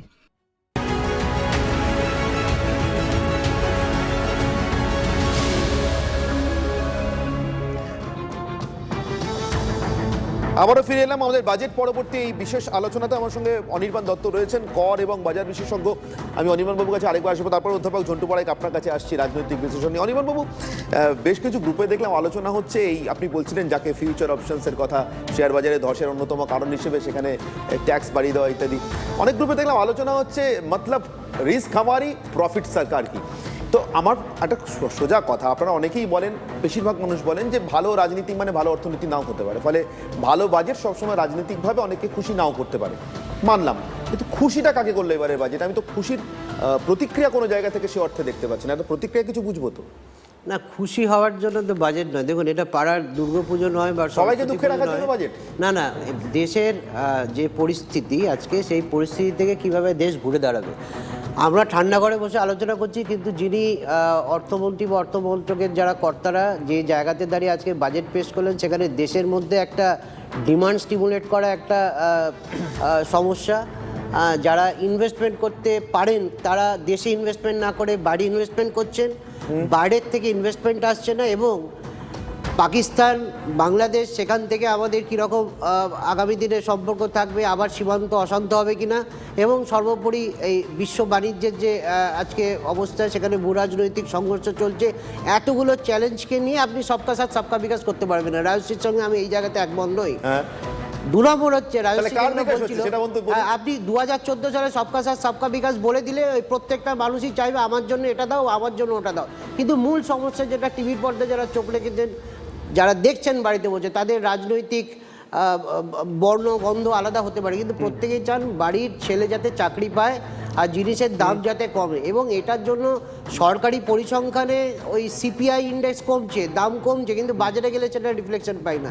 সরকার জিএসটি কাউন্সিলের মিটিংয়ে জিএসটি রেট কমিয়েছিল, কিন্তু তারপরেও দেখেছি মেডিক্লেমে আপনার জিএসটি উঠে গেছে, কিন্তু মেডিক্লেমের প্রিমিয়ামটাই বেড়ে গেছে।